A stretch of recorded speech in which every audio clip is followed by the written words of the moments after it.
You see the fucking, you know, the same people that were going in and out of the house who are not part of their family still going in and out of the house. You want people to walk down the street with a mask on?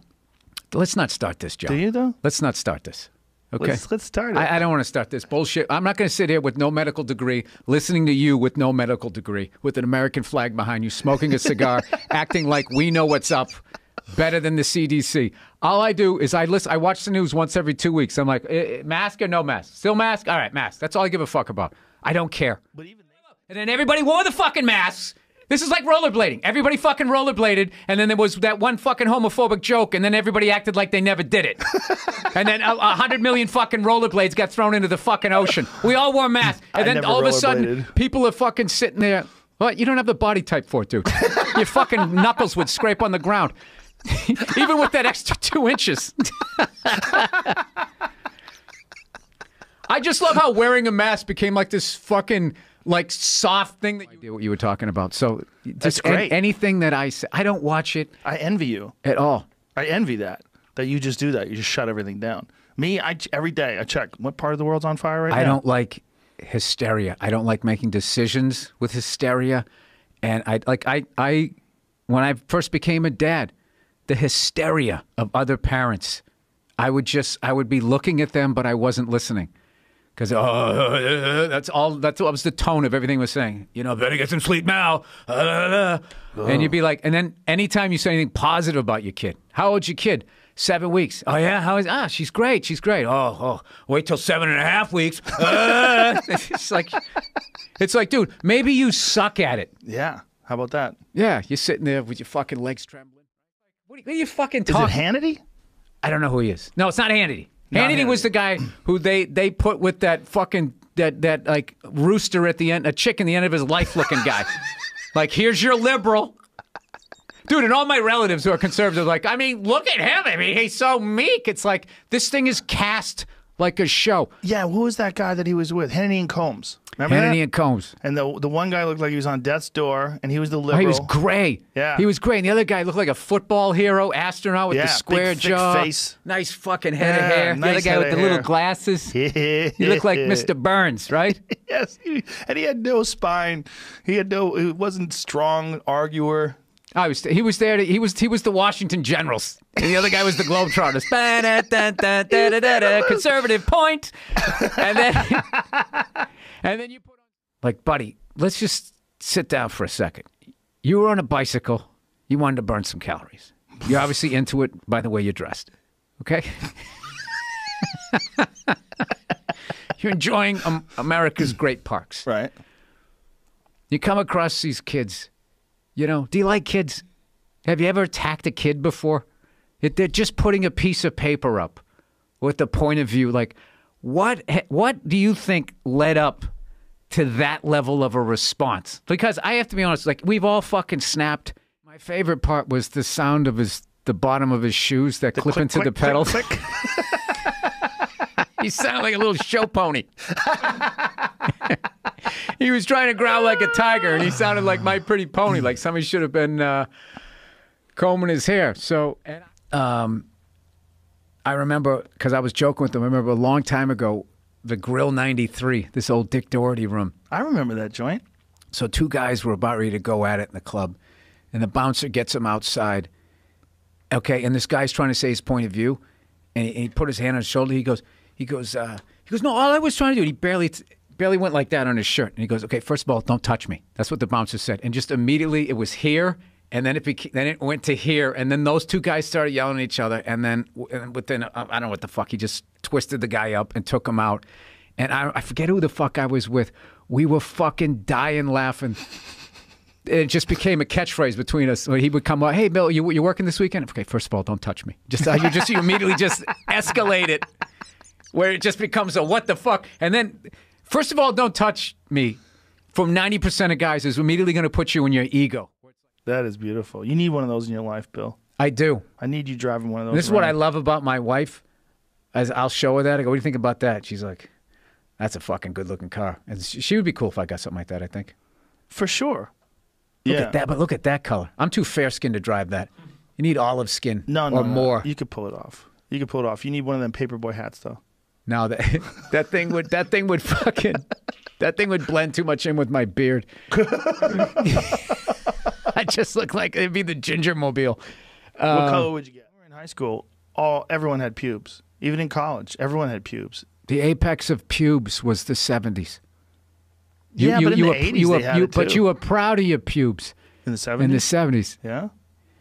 Dude, I remember like you'd go to the fucking public pool and the chicks had like the bikini. There was like shit coming out the sides. And I remember thinking when I was a little kid, like, oh my God, I can see her pubes.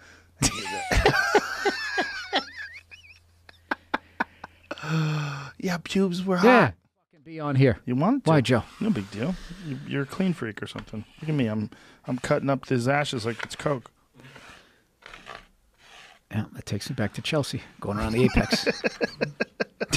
I have a cocaine memory from, I never did coke, but of this lady doing it. I was coming home from Kelly's roast beef. Joe Rogan on coke. Wow. That's what I'm saying.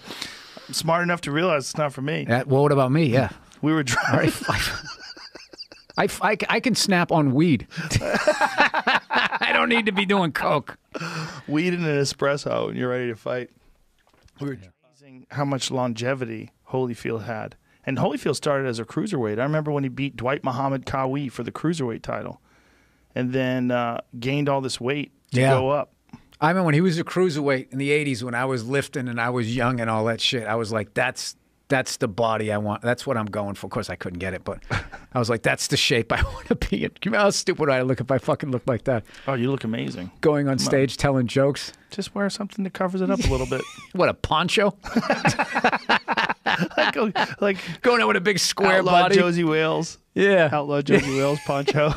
Yeah, you flip it over and you got a mic and you take it out. Yeah, oh my God, this is round 10. Look at the people standing up. Like, I'm not going to be heard.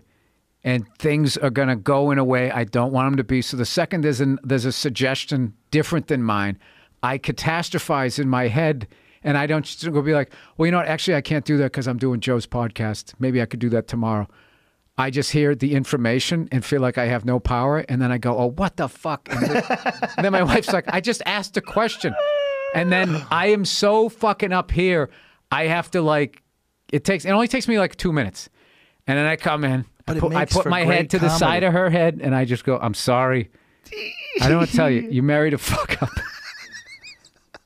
You blew it. You're not good at you're not good at reading people.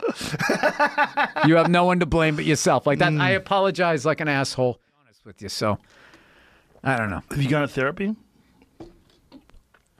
Yeah. Yeah? Yeah. What about meditating? You ever meditate? Yeah, but I find the guy's voice is fucking annoying. You don't have to listen to a guy. He won't shut up. Every time I'm getting there, he starts fucking talking again. And then he's using this really soothing, caring voice that makes me face all of that shit that I didn't get growing up, which makes me angry at this person that's trying to help me. Wow. Yeah. Quarantining is not a bad thing if you... For what it's worth. Can't say enjoy a sunset, Joe. You can't do that. Why can't you? Shut up. But I know do. why. I know you do. I know, but the thing about you is you can also beat the shit out of most people in a fucking room. So you got that. So people can be like, oh, wow. You know, they actually want to hear that from you. When they see you spinning heel kick, they want to know that you enjoy a sunset. Because, like, I don't want... if this guy's as angry as I am and can do all of that shit, what are my odds of getting out of here? So you want to see that out of a guy like you. But a guy like you don't want to see it. Don't want to see you enjoying a sunset. Joe, I don't read. I don't fucking... I don't know what it is. I am too in here to understand me. This is interesting. I have a very weird thing. I have an alley of my personality that works that I somehow turned into a living. Yeah. But the rest of it looks like Fred Sanford's yard. Old radiators and bed frames and shit. It's a fucking mess. It's interesting. You did it. Yeah. You won't catch me doing that. No? No marathon running? No. Did you ever run at all?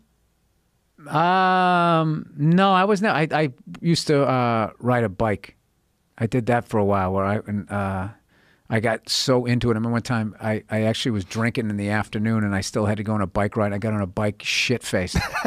It was sweating.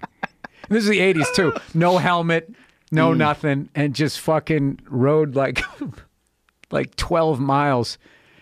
And I never had heard the expression. I never felt hitting a wall. Like whatever the electrolytes were, there was just nothing left. And I was like 6 miles. And this is East Coast, so there's all kinds of hills and shit from my house. And I was like, I don't think, I don't, what am I going to do? And there was no cell phones. Like, what am I going to do? So I just kept riding. And then it was like this 5-minute, like, I'm going to die. I'm not going to get through this. And then I just got to the other side where I think my body was just like, all right, there must be something, like death must be chasing us. So we need to go into something else here. And I pushed through into that. That's what they say happens when you do those ultra marathons. Those people, they get to a point where they think there's no way they can keep going. They're doing 100 miles and they're 38 miles in and they're ready to quit. But they just manage to just